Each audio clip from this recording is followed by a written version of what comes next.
State of Michigan versus Michael Shannon Doherty began in 2019, if not earlier. At that time, I did not work for Mr. Doherty directly. I was a contractor. I remained with a reputable company and did not accept a full-time position until November 2021. After joining what was then known as Rebel as a full-time employee, I immediately became skeptical of Mr. Doherty's character. The man before the court today has been treated for what has been described as a psychotic break twice. I witnessed and heard things in nearly daily company meetings that any company with a functioning human resource department would have found unacceptable. Yet I stayed because I believed in the company's vision. After 6 months of employment, I was terminated by Mr. Doherty behind closed doors because I attended a public hearing. By that point, I have known him for 3 years. For 3 years, I have witnessed him at the height of his success, operating on borrowed money, abusing employees, and manipulating people and situations to his advantage. When those actions were exposed to others, I and many others became the targets of blame. As a result of this civil case, Mr. Doherty now has a multi-million-dollar judgment against him. Rather than appealing that judgment through normal legal channels, Mr. Doherty, while competent and not experiencing a psychotic break, embraced what he believed a vast conspiracy involving numerous prominent individuals.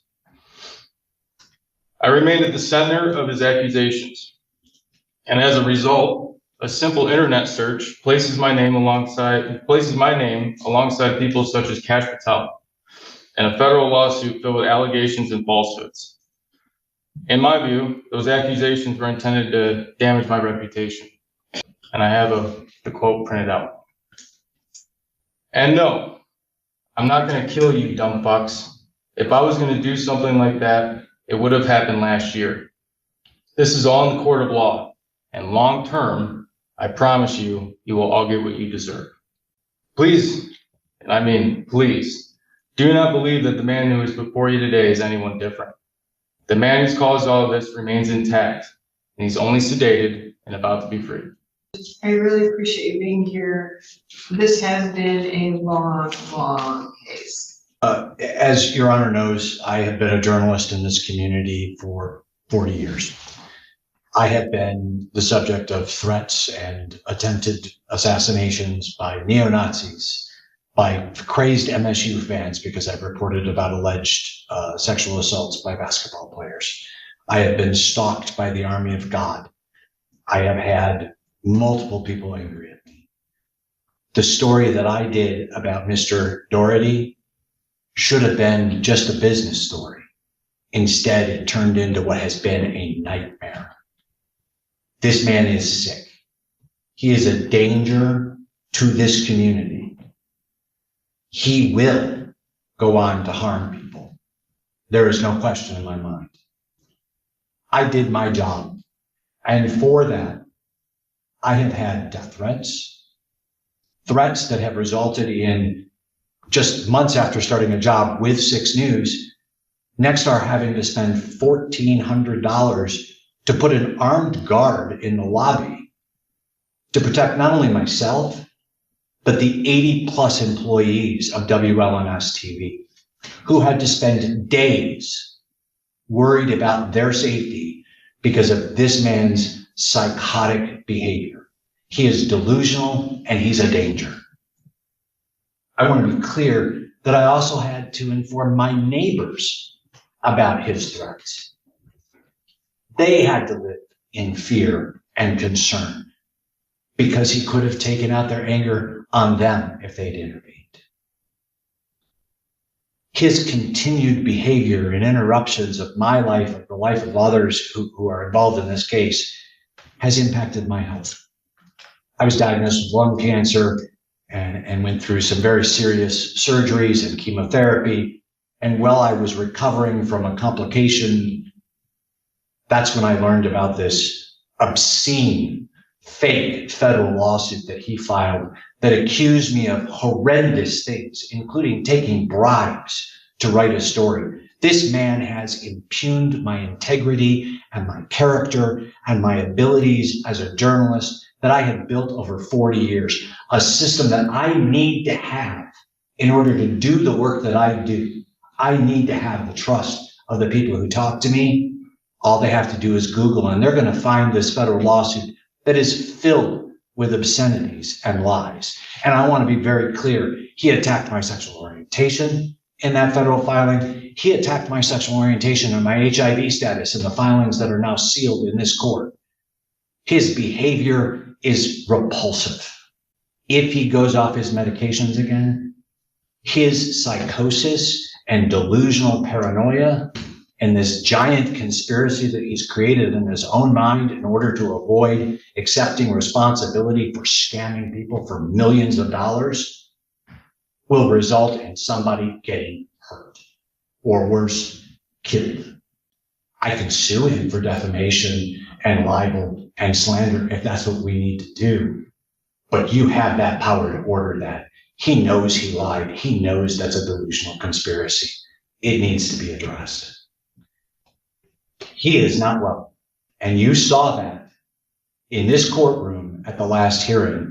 After you had already ruled that the felonies would stand, he turned to us and pretended to be apologetic.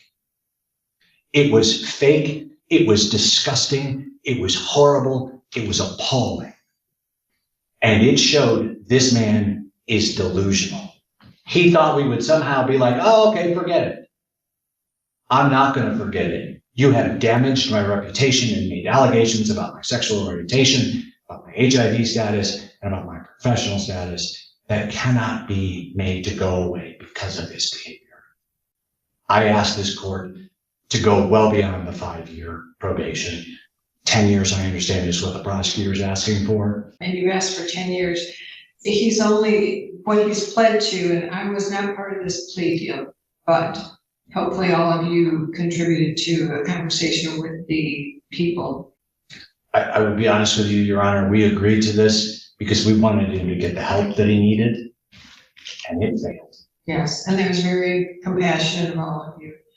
So, Your Honor, I am a licensed attorney. I'm often in the courtroom. I don't know that I've ever given a victim impact statement before, so it's a little bit of uncharted territory. But I would like the court, as far as myself personally, included photos of my family, of my children, stating that I was a psychopath and how could they have an individual like me as a parent. Photos of my deceased uncle, mocking his appearance, my appearance, emails about my wife, making references to her ethnicity, numerous photos or numerous assertions that I was a white collar criminal, that I was going to be spending the rest of my life in jail, downloading photos from my Facebook account, which I have since set to private. The office I was at the time, which had satellite offices as well, those mailings had the similar assertions about criminal activity. They included photos of his dead children. As you can imagine, as those different offices received that and opened the mail, that was shocking to them. They wondered what was going on. I also volunteer at a legal aid organization that provides services to homeless and poor people.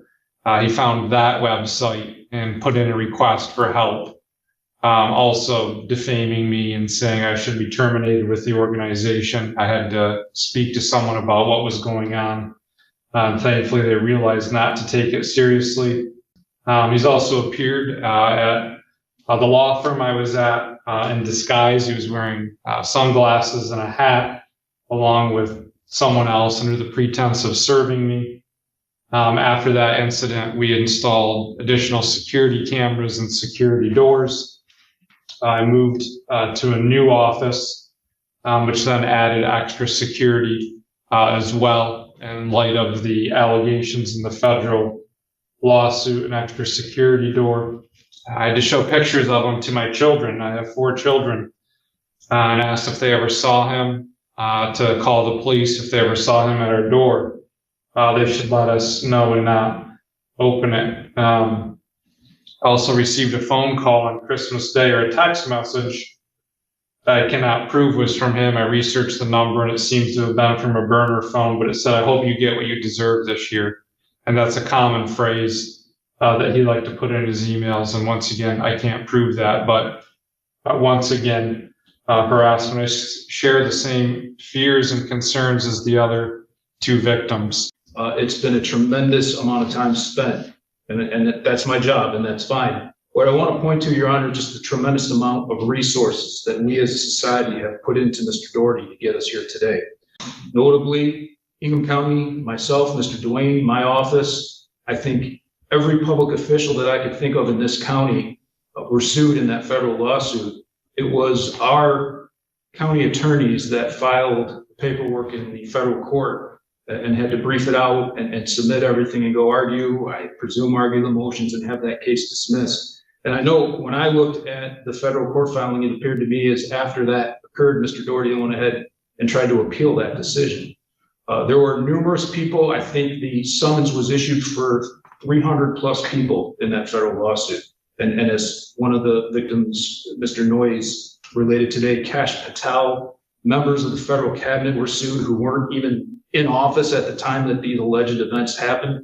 I know from dealing with this file that there was a point in time that Mr. Doherty drove himself to Washington, D.C. and tried to have a meeting with the FBI to discuss his criminal theories and paranoia of what was going on with all this. And I've said it before, and it's been thrown back in my face in some of the writings he sent to me. And I've said it all along. All he had to do is appeal what happened down the hallway with his business. That is the correct avenue when someone's aggrieved in court.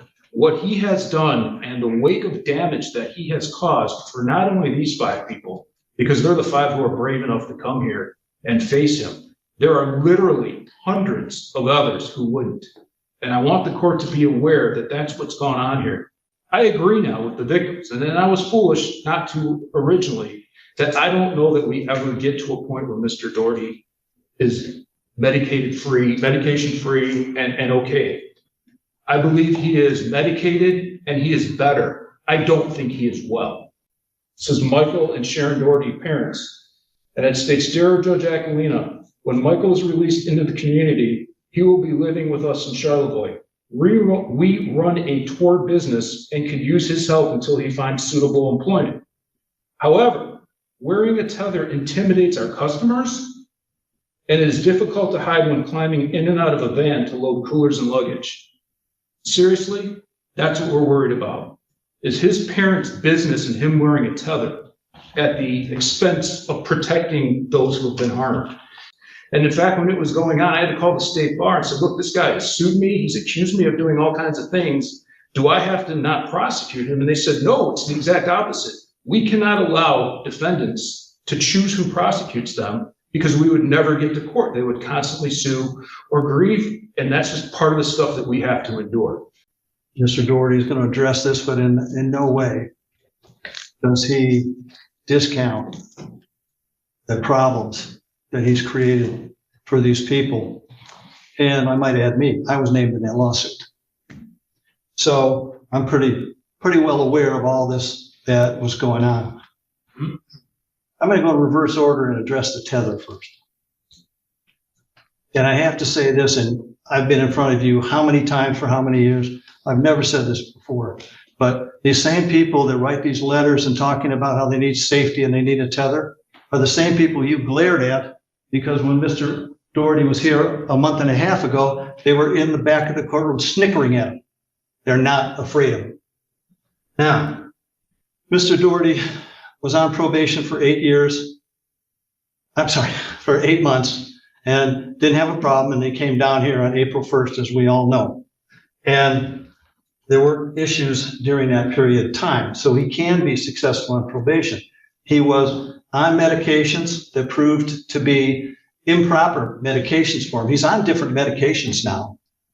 And there was, and for obvious reasons, I could not call her as a witness before, but there was actually a family doctor that was saying you can cut back on your medications. And that's when he went into the re-break.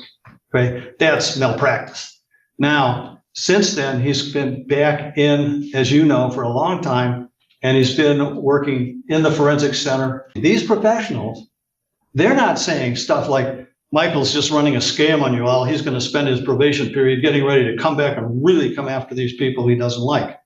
That's not their conclusion. And they're the professionals that we turn him over to get this kind of an analysis from.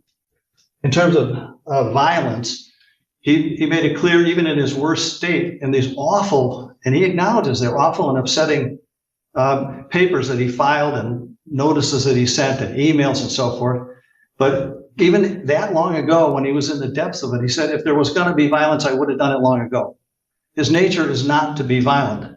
His nature is his mouth, which gets him in a lot of trouble and got him in a lot of trouble this time. Again, it's not my place to apologize, but he is going to apologize, and it is a sincere apology. I totally reject the idea that when he apologized, it was in any way phony. And for the reasons I've stated, because I don't trust people that laugh at you in court one day and then come in and write a letter saying you're scared of them. Thank you. Well, for the record, I've never glared at the victims. I believe I was probably glaring at defendant because he did turn around and try to play let's make a deal with the victims. That was a problem for me. That was not an apology. That was let's make a deal with the victims. They were not going to do that. He's re-offended and and they feel unsafe. And that was a horrible situation that, again, he caused. So, sir, what would you like me to know? I just have to say they were chuckling and amused.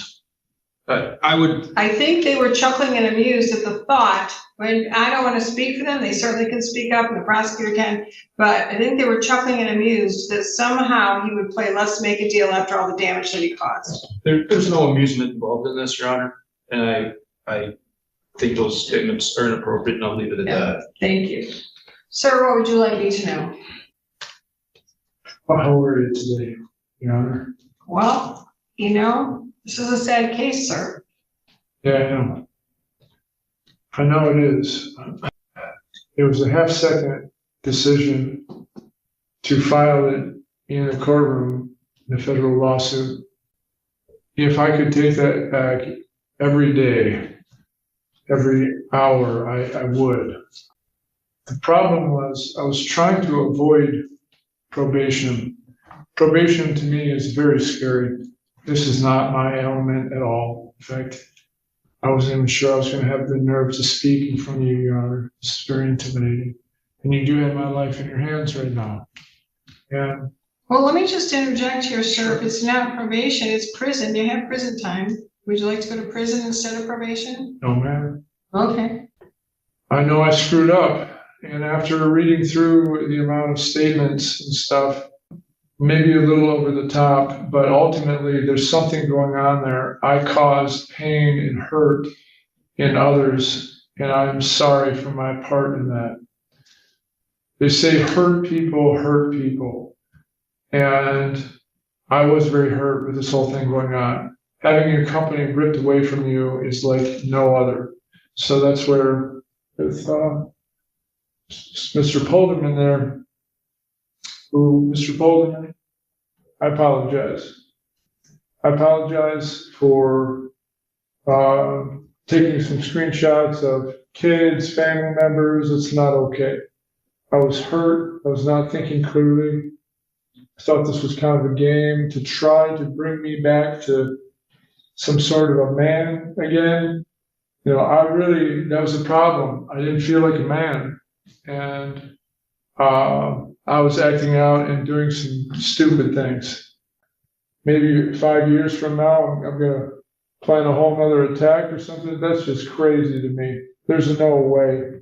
I mean, look at me. They've taken everything from me, even my wife. So do I need pity from you? No, but just some understanding with a fellow man. We go to battle sometimes. You guys watched me in that building. Like we went through battle after battle, and I had to fire people along the way. So turn around and talk to me. I don't think they want to talk to you. No, you can't. You can talk to me. You can say what you have to me. I don't think they want you to talk to them and to make excuses. You're making excuses. So Bottom You're the line, one that caused the pain and hurt. You're the one that caused yourself to lose things. And men don't hide behind computers and use pictures and other things to speak for themselves. They ask for help. They don't do what you did. So let's get off of that train and talk about something meaningful. okay, bottom line, I want to tell them that I'm done. I'm done. That was the point of that. Sorry if it wasn't perfect, but it's done. I have nothing left to say, to do. That final lawsuit was, you can't do anything else. So that I'm literally done. When you get up there in the millions and all of a sudden that gets taken away from you, when I was planning on retiring in like 3 years, that takes away the foundations of a man like no other. Although I understand how my conduct appeared alarming, I have no prior criminal history, and my behavior has always been nonviolent. After reading their letters, I realized some of my writings cause these people concern, and I am truly sorry, as that's not how I operate.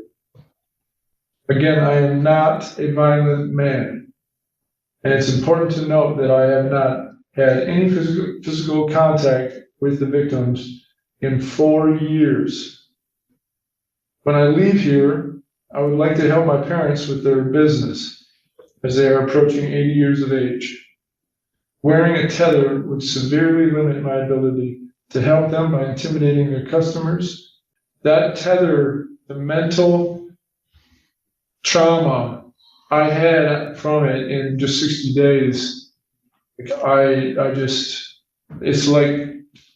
like still being in jail, Your Honor, and I would really like to be released. You talk about trauma from wearing a tether. They are tethered to your bad acts. We all have our name. They had their good names, and you soiled their good names publicly many, many, many times over to their coworkers, community, and to their family. One of the things that I'm going to order is that you go on the computer and you scrub it clean of every single thing you did to any of your victims. I don't know if anything can be really taken off the web, but it's your responsibility. You put it there, take it down, sir. You didn't intend to take any further after. How do they know that? I have lovely letters, dozen lovely letters from lots of people, your family, Virgin Arrow, lots of people, community leaders, saying, give them another chance. We're here to support them.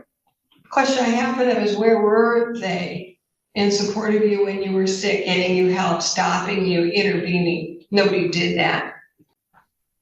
You're really focused on the wrong things. What you're focused on is me. It's going to cause me trauma to be untethered. I need to do this. I need to do that. Well, these victims have a lot of healing to do. So you will also write a letter in regard to the federal lawsuit that says that you were having a mental breakdown, then that none of the allegations are true. I would also hope that you would ask the federal court to see if they would seal those records, as I have sealed records here. Because sadly, in this day and age of computers, even falsities that are put out there are believed by some and are never forgotten. A man isn't somebody with millions. A man doesn't have to be successful in business. A man needs to be kind, respectful, but so far all you have shown is weakness and depravity at the expense of others. All of that shows what? You have shown is weakness and depravity against others. I have learned a lot. And you'll continue to learn, sir. You are going to be on probation for 120 months. That can be extended if things are not going well. Until we can make sure things are going very, very, very well, you will have a tether with a GPS. And I know you don't like the tether, and I don't care. They don't like living with the trauma of what you did. Just questioning, 120 months, is that 10 years? Yes, sir. Man, I know. I thought it was 5. Well, apparently the statute allows, and what I've heard from these victims is they need a breather from you, sir. So, the other part of this is that there's also part of the statute, I'm going to be honest with everybody, that says that after half of probation is served, you can ask if nothing has happened for it to be decreased. I don't know whether I would grant that or not. Yep. He was on successful probation for 8 months, maybe a little. I presume that credits towards his 10 years. Nope. That also wasn't probation, Your Honor, that was bond. Okay. Had to ask. I understand, yeah, big difference, as you know, counsel. Nice try, creative lawyering is always acceptable in this courtroom, but difference between bond conditions and probation, so. Sir, you understand what no contact means? Yes, ma'am. Great, any questions about anything I've ordered? No. Great, thank you. Thank you. Thank you, Your Honor. That's all for the record. This case is a powerful reminder that our choices can leave lasting consequences, not only for ourselves, but for everyone around us. Accountability, honesty, and getting help when it's needed can make all the difference before lives are changed forever. If you found this video insightful, please give it a like and share it with your friends, family, or anyone who could learn from this story. And don't forget to subscribe to the channel and turn on notifications so you never miss our latest courtroom cases and real-life legal stories. Thanks for watching, and remember, every decision writes a chapter of your future. Make yours one worth remembering.